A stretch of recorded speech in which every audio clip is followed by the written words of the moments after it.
അത് ഞാൻ കുളിക്കാൻ പോന്ന ഒന്ന് പറശ്ശിനിക്കടവ് പോണേ.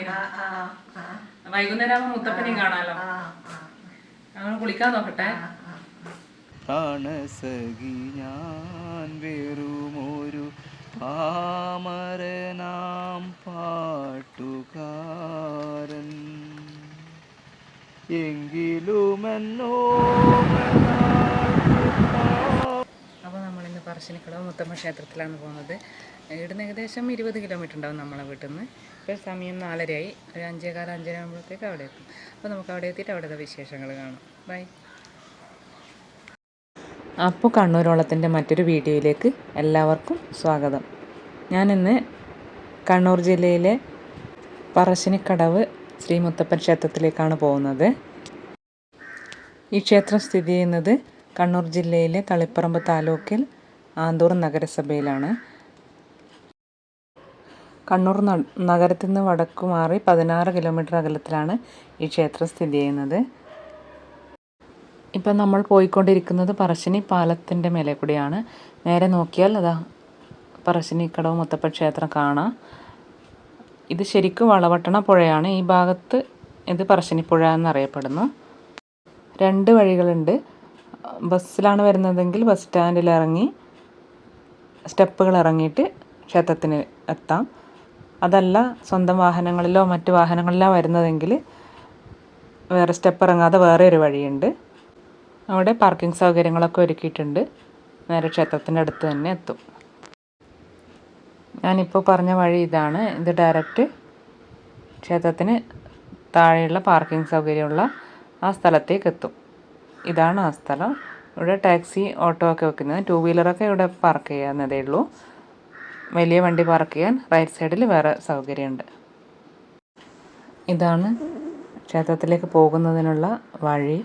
അതിൻ്റെ 2 സൈഡിലുമായിട്ട് ഇതുപോലെ ഒരുപാട് കടകൾ കാണാം. മുത്തപ്പൻ്റെയും മറ്റ് ദൈവങ്ങളുടെയൊക്കെ ഫോട്ടോകളുള്ള കടകൾ, കുറേ ഫാൻസി സാധനങ്ങളുള്ള കളിപ്പാട്ടങ്ങളും ഒക്കെയുള്ള കുറേ കടകൾ ഇതുപോലെ 2 സൈഡിലായിട്ടുണ്ടാവും. കൂടാതെ പൊരി, അതുപോലെയുള്ള അലുവ, അങ്ങനെയുള്ള സാധനങ്ങളൊക്കെ വിൽക്കുന്ന കടകൾ, അങ്ങനെയുള്ള ഒരുപാട് കടകളുടെ നടുവിലൂടെയാണ് നമ്മൾ ക്ഷേത്രത്തിലേക്ക് പോകാനുള്ളത്. ഇത് നല്ലൊരു രസമുള്ള കാഴ്ച തന്നെയാണ്. നമ്മളൊക്കെ ചെറുപ്പത്തിൽ നമ്മൾ പറശ്ശിനിക്കടവ് പോകുന്ന അമ്മ പറയുമ്പോൾ നമ്മളെ മനസ്സിലുണ്ടാവും ഈ കടകളാണ്. മോതിരം, മുത്തുമാല, ഇതൊക്കെയാണ് മനസ്സിൽ ആദ്യം ഓടിയെത്തുക. ഇതാണ് ക്ഷേത്രത്തിലേക്കുള്ള പ്രവേശന കവാടം. ഇതുവഴി ഇത് ഫുൾ ടൈം ഓപ്പൺ ആയിരിക്കുന്ന ഒരു കവാടമാണ്. ഇതുവഴിയാണ് നമ്മൾ ക്ഷേത്രത്തിനകത്തേക്ക് പ്രവേശിക്കുന്നത്. അകത്തേക്ക് കയറി കഴിഞ്ഞാൽ ഫസ്റ്റ് റൈറ്റ് സൈഡിൽ കാണുക പ്രസാദം വിതരണം ചെയ്യുന്ന ഒരു കൗണ്ടറാണ്. ബോർഡ് വെച്ചിട്ടുണ്ട്. പ്രസാദ വിതരണം രാവിലെ 7:30 മുതൽ രാത്രി 8 മണി വരെ. പ്രസാദം ഞാൻ നിങ്ങൾക്ക് കാണിച്ചു തരാം. ഇതുപോലെ ഇലയിൽ മമ്പയർ പുഴുങ്ങിയതും തേങ്ങാപ്പൂളൊക്കെ ഇട്ടിട്ട് അതിൻ്റെ കൂടെ ചായയും. ഇതാണ് നമ്മൾ ഫസ്റ്റ് കഴിക്കുന്ന പ്രസാദം. ഇതൊക്കെ ഒരു ഫീല് തന്നെയാണ് മുത്തപ്പൻ്റെ ക്ഷേത്രത്തിലെത്തിയാൽ. അപ്പോൾ നമ്മൾ ചായയും പ്രസാദവും കഴിച്ചുകൊണ്ടിരിക്കുകയാണ്. പൊതുവെ വൈകുന്നേരമാണ് നമ്മൾ പോയത്. ഒരു 5 മണി ആ സമയത്താണ് പോയത്. അപ്പോൾ 5:30 ആയി അവിടെ എത്തുമ്പോൾ. അപ്പോൾ അങ്ങനെ പൊതുവെ തിരക്കെല്ലാം കുറവായിരുന്നു. പിന്നെ നല്ല മഴക്കാറുണ്ടായിരുന്നു. അതുകൊണ്ട് പിന്നെ എക്സാം സമയമായതുകൊണ്ടായിരിക്കും പൊതുവെ തിരക്ക് കുറവായിരുന്നു. പിന്നെ ഇവിടെ ലെഫ്റ്റ് സൈഡിൽ കുട്ടികൾക്ക് ചോറൂണ് കൊടുക്കുന്ന സ്ഥലമുണ്ട്. രാവിലെ 7:30 മുതൽ വൈകുന്നേരം 4 മണി വരെയാണ്. മിക്കവാറും കണ്ണൂരിൽ എല്ലാവരും കുട്ടികൾക്ക് ചോറൂണ് നടത്താറുള്ളത് പറശ്ശിനി മുത്തപ്പൻ്റെ അടുത്തു നിന്നാണ്. പിന്നെ ഇത് വഴിപാട് കൗണ്ടറാണ്. പ്രധാനമായിട്ട് പയങ്കുറ്റി വെള്ളാട്ടം, തിരുവപ്പന, ഇതൊക്കെയാണ് വഴിപാട്. ഇതാണ് മടപ്പുരയുടെ ഉൾഭാഗം കാണുന്നത്. മടപ്പുരക്കുള്ളിലേക്ക് ക്യാമറ കൊണ്ടുപോകാൻ പാടില്ല. അതുകൊണ്ട് ഞാൻ മുത്തപ്പൻ്റെ വീഡിയോ നിനക്ക് എടുക്കാൻ പറ്റിയില്ല. തെയ്യങ്ങളുടെ നാടാണല്ലോ കണ്ണൂർ. സാധാരണ എല്ലാ തെയ്യങ്ങളും വർഷത്തിലൊരിക്കലാണ് കെട്ടിയാടാറുള്ളത്, ഉത്സവത്തിന് മാത്രം. പക്ഷേ മുത്തപ്പൻ മാത്രം വർഷത്തിൽ എല്ലാ ദിവസവും അതായത് കർക്കിടകം അല്ലെങ്കിൽ മകരമാസങ്ങളിൽ അമാവാസി ദിവസങ്ങൾ അതുപോലെ തുലാം 1 മുതൽ വൃശ്ചികം 15 വരെയുള്ള ആ ദിവസങ്ങൾ, അതൊഴികെ ബാക്കി എല്ലാ ദിവസങ്ങളിലും മുത്തപ്പൻ്റെ തെയ്യം കെട്ടിയാടാറുണ്ട്. അതിന് നമ്മൾ വെള്ളാട്ടം എന്ന് പറയുക. ഏറ്റവും വലിയ പ്രത്യേകത എന്നുള്ളത് ജാതി മതഭേദമന്യേ ആർക്കും ഇവിടെ മുത്തപ്പനെ കാണാൻ പോകാവുന്നതാണ്, തൊഴാവുന്നതാണ്, അനുഗ്രഹം വാങ്ങാവുന്നതാണ്. അതിവിടുത്തെ ഏറ്റവും വലിയൊരു പ്രത്യേകതയാണ്. ഇനി ഞാൻ മുത്തപ്പൻ്റെ ഐതിഹ്യം പറയാം. ഐതിഹ്യം അനുസരിച്ചിട്ട് കണ്ണൂർ ജില്ലയിലെ തന്നെ എരുവേശി എന്ന ഗ്രാമത്തിൽ അയ്യങ്കര ഇല്ലത്തുള്ള അവിടെ തികഞ്ഞ ശിവഭക്തിയായ പാടിക്കുറ്റി അമ്മയ്ക്കും അയ്യങ്കര വാഴുന്നവർക്കും മക്കളുണ്ടായിരുന്നില്ല. അവരൊരു തികഞ്ഞ ബ്രാഹ്മണ കുടുംബമായിരുന്നു. അവർ കുട്ടികളില്ലാത്ത ദുഃഖത്തിൽ ഒരുപാട് വഴിപാടുകളൊക്കെ നടത്തി പ്രാർത്ഥിച്ചു. ഒടുവിൽ ശിവഭക്തിയായ പാടിക്കുറ്റി അമ്മയ്ക്ക് സ്വപ്നത്തിൽ ശിവനെ ദർശിക്കാൻ പറ്റി എന്നാണ് പറയപ്പെടുന്നത്. പിറ്റേ ദിവസം പാടിക്കുറ്റിയമ്മ കൊട്ടിയൂരിലെ തിരുവഞ്ചിറയിൽ കുളിച്ചുകൊണ്ടിരിക്കുമ്പോൾ ഒരു കൊട്ടയിൽ ഒരു ആൺകുഞ്ഞിനെ അവരവിടെ കാണുകയും അത് ശിവൻ്റെ അനുഗ്രഹത്താൽ ശിവൻ നൽകിയ കുഞ്ഞാണ് എന്നുള്ള വിശ്വാസത്തിൽ അവർ ആ കുഞ്ഞിനെ എടുത്തുകൊണ്ടുവന്ന് വളർത്തുകയാണ് ചെയ്തത്. ചെറുപ്പം മുതലേ തന്നെ വിചിത്രമായ രീതികളായിരുന്നു അത്ര മുത്തപ്പൻ്റെത്.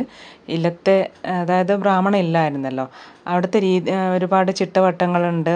പിന്നെ മത്സ്യമാംസാദികളൊന്നും കഴിക്കാൻ പാടില്ല, അങ്ങനെയുള്ള രീതികളൊക്കെ ഉണ്ടായിരുന്നു. പക്ഷേ ഇല്ലത്തെ രീതികൾക്കനുസരിച്ചുള്ള ജീവിതമായിരുന്നില്ല മുത്തപ്പൻ്റെത്. സാധാരണക്കാരെ ആളുകളെ കൂടെ നടന്ന്, പിന്നെ വേട്ടക്കാരുടെ കൂടെ വേട്ടക്ക് പോയും മത്സ്യങ്ങളും മാംസങ്ങളൊക്കെ ഭക്ഷിച്ചുമൊക്കെ നടക്കാൻ തുടങ്ങി. നാട്ടുകാർക്കൊക്കെ ഈ കുട്ടിയോട് ഭയങ്കര വാത്സല്യമായിരുന്നു പക്ഷേ പിതാവിന് ഈ കുടുംബത്തിന് ചേരാത്ത പ്രവൃത്തികൾ ചെയ്യുന്നത് കൊണ്ട് പിതാവിന് ഭയങ്കര എതിർപ്പായിരുന്നു. പക്ഷേ പുത്രസ്നേഹം കാരണം അമ്മ എല്ലാം പുറത്തും ക്ഷമിച്ചും മകനെ സ്നേഹിച്ചുകൊണ്ടിരുന്നു. ഒടുവിൽ തൻ്റെ രീതികൾക്കൊന്നും പുത്രൻ അനുസരിക്കാതിരിക്കുകയും പുത്രൻ്റെ ചെയ്തികളിൽ മനം നൊന്ത് പിതാവ് ജീവനൊടുക്കുമെന്ന് ഭീഷണിപ്പെടുത്തിയപ്പോൾ മുത്തപ്പൻ വീട്ടിലെ ഒരു മുറിക്കകത്ത് കയറി വാതിലടക്കുകയും പിന്നീട് അമ്മ വിളിച്ചപ്പോൾ തുറക്കുമ്പോൾ വിശ്വരൂപം കാണിച്ചു കൊടുക്കുകയും ചെയ്തു എന്നാണ് ഐതിഹ്യം. അപ്പോൾ കണ്ണുകളിൽ നിന്നൊക്കെ ഭയങ്കര തീ പോലുള്ള വെളിച്ചം പുറപ്പെടുവിച്ചെന്നും ഈ ദൃശ്യം ഇനി കാണാൻ വയ്യ, കണ്ണ് മൂടണമെന്ന് അമ്മ ആവശ്യപ്പെട്ട പ്രകാരം അന്നു മുതൽ പൊയ്ക്കണ്ണ് ധരിച്ചു. ആ ദിവസം അയ്യങ്കര ഇല്ലം വിട്ട് മുത്തപ്പൻ പോയി എന്നാണ് ഐതിഹ്യം. അങ്ങനെ ആ ഉഗ്രമായ വിശ്വരൂപം കാട്ടിക്കൊടുക്കുന്നതിലൂടെ തൻ്റെ അവതാര ഉദ്ദേശം വെളിപ്പെടുത്തി എന്നാണ് മുത്തപ്പൻ്റെ കഥ. അങ്ങനെ അവിടുന്ന് മുത്തപ്പൻ കുന്നത്തൂർ പാടിയിലേക്ക് പോവുകയും അവിടെ ചന്ദൻ എന്നൊരു കള്ളുചെത്തുകാരൻ്റെ കള്ള് ശേഖരിച്ച് വെക്കുന്നിടത്തുനിന്ന് മുത്തപ്പൻ കള്ള് മോഷ്ടിക്കുകയും അത് കണ്ടുപിടിച്ച കള്ളുചെത്തുകാരൻ മുത്തപ്പനെ അമ്പെയ്യാൻ ശ്രമിച്ചപ്പോൾ മുത്തപ്പൻ അവരെ ശപിച്ച് അയാൾ ഒരു ശിലയായി മാറി എന്നാണ് പറയപ്പെടുന്നത്. അദ്ദേഹത്തിൻ്റെ പത്നി വന്ന് നോക്കുമ്പോൾ ഒരു വൃദ്ധൻ്റെ രൂപം കണ്ട് മുത്തപ്പ എന്ന് വിളിക്കുകയും പയറും ചുട്ട മീനും കള്ളും അവർക്ക് സമർപ്പിക്കുകയും എന്നിട്ട് പ്രാർത്ഥിക്കുകയും ചെയ്യുന്നതാണ് പറയുന്നത്.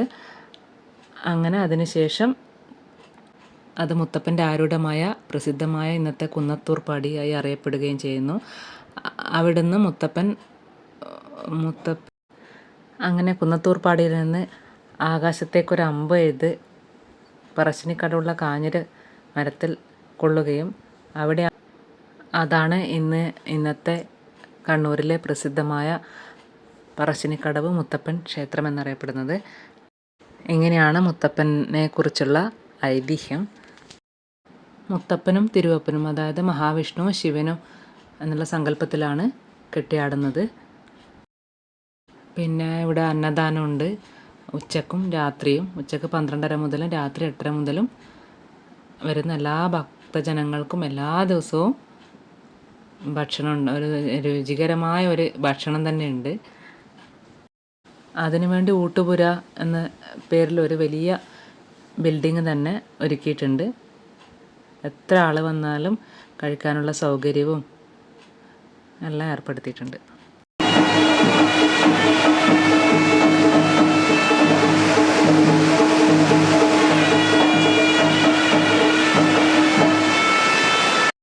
വൈകുന്നേരം 6:45 മുത്തപ്പൻ്റെ വെള്ളാട്ടം ഇറങ്ങുന്നതായിരിക്കും. പിന്നെ ഒരു 8-8:30 വരെ ഉണ്ടാവും. അതുപോലെ തന്നെ പുലർച്ചക്ക് 5:30 മുതൽ തിരുവപ്പന ഉണ്ടാവും. അത് ഒരു 8 മണി വരെ ഉണ്ടാവും. പിന്നെ ഇവിടെ ബോട്ട് സർവീസ് ഉണ്ട്. സർക്കാരിൻ്റെ ടൂറിസത്തിൻ്റെ ഭാഗമായിട്ട് സർക്കാർ ഏർപ്പെടുത്തിയ ഒരു ബോട്ട് സർവീസ് ഉണ്ട്. അരമണിക്കൂർ ഇടവിട്ടിട്ടുണ്ടാവും. അത് 40 രൂപയാണ്. പിന്നെ പ്രൈവറ്റ് ബോട്ടും ഉണ്ട്.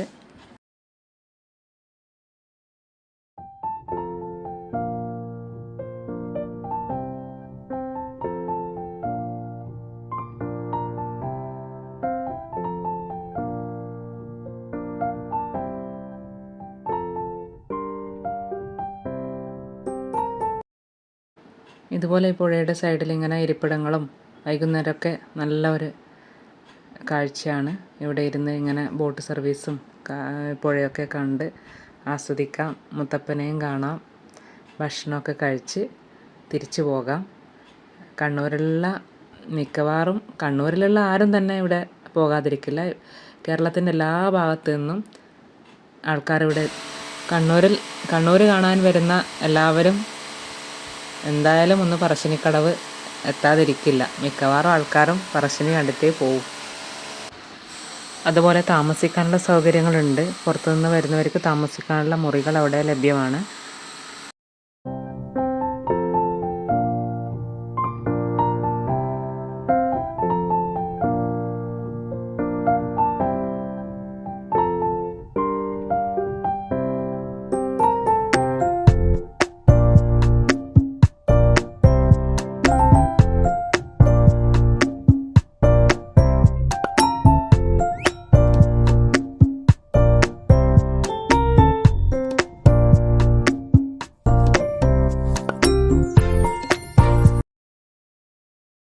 മുത്തപ്പൻ നായാട്ടിനൊക്കെ പോയിരുന്ന സമയത്ത് മുത്തപ്പൻ്റെ കൂടെ എന്നും നായ ഉണ്ടാകാറുണ്ടെന്നാണ് ഐതിഹ്യം.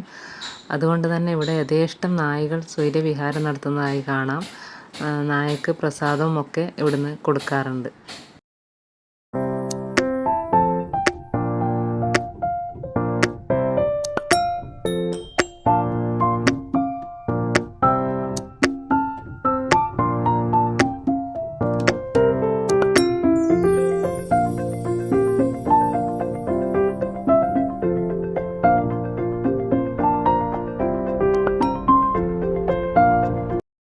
അപ്പോൾ ഇത്രയുമാണ് ഇന്നത്തെ വീഡിയോയിലുള്ളത്. നിങ്ങൾക്ക് വീഡിയോ ഇഷ്ടമായെങ്കിൽ സബ്സ്ക്രൈബ് ചെയ്യാത്തവർ കാണുന്നുണ്ടെങ്കിൽ സബ്സ്ക്രൈബ് ചെയ്യണം, ലൈക്ക് ചെയ്യണം. പിന്നെ അഭിപ്രായങ്ങളുണ്ടെങ്കിൽ കമൻറ്റിൽ രേഖപ്പെടുത്തണം. അപ്പോൾ അടുത്തൊരു വീഡിയോയുമായി നമുക്ക് വീണ്ടും കാണാം. Thanks for watching my video. Bye bye.